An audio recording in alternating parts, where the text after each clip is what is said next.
தேவேந்திர குல வேளாளர் சாதியில் இருக்கக்கூடிய ஒரு வளர்ந்த முன்னேறிய ஒரு வர்க்கம் இருக்குது. இந்த வர்க்கம் அவங்க வந்து அரசு ஊழியர்களாக இருக்கும்போது, சங்கம் அமைக்கும்போது, செய்யும்போது, எஸ்சி சங்கம் அப்படின்னா அது வந்து அதில் பறையரும் இருப்பாங்க, சக்கிலியரும் இருப்பாங்க. அப்படின்றப்போ தங்களை அவர்களோடு அடையாளப்படுத்திக் கொள்வதற்கு விரும்பாமல் வளர்ந்து விட்ட பிறகு இந்த அடையாளம் நமக்கு தேவையில்லைன்னு நினைக்கிற அந்த ஸ்ட்ரேட்டால மேலே இருக்கிற ஒரு வர்க்கத்தினுடைய ஒரு சாதி உணர்வு கலந்த ஒரு நலன் தான் இது. கீழே இருக்கக்கூடிய மக்கள் வரைக்கும் திணிச்சு இதை ஏற்க வைக்கிறாங்க.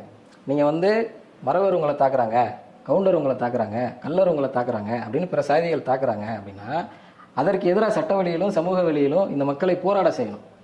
சாதிய வன்கொடுமைகளுக்கு எதிராக போராட செய்யணும். இவர்களுக்கு இருக்கும் வன்கொடுமைகளை, தாக்குதல்களை, அந்த ஒடுக்குமுறையை மூடி மறைச்சிட்டு இவர்களுக்கு கீழே இவர்களுக்கு பிரச்சனை இல்லாத ரெண்டு சாதியை காட்டி பட்டியலுக்குள்ள நீ அவன் கூட இருக்கிறியடா, சக்கலையும் கூட இருக்கிறியடா, பறையம் கூட இருக்கிறியடா அப்படின்னு காட்டி இந்த மக்களை, அதாவது நம்ம ஒரு ஊருக்கே நம்மளுடைய அனுபவத்தில் பாருங்களேன், நம்ம ஒரு ஊருக்கு போய் நமக்கு இவ்வளவு சிக்கல் இருக்கு, இதுக்கு நம்ம சங்கம் கட்டணும், இந்தந்த மாதிரி இயக்கம் எடுக்கணும், இப்படி ஒரு போராட்டம் நடத்தணும், அனுமதி வாங்கணும், இப்படி பிரச்சார இயக்கம் எடுக்கணும் அப்படின்னா 100ல் 2 பேர் வர்றதே கஷ்டம்.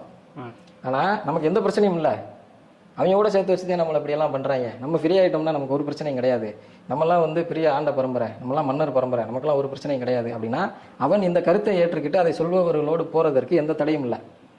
இந்த 2 கருத்துக்கும் இப்படி ஒரு பண்பளவில் ஒரு வேறுபாடு இருக்குது.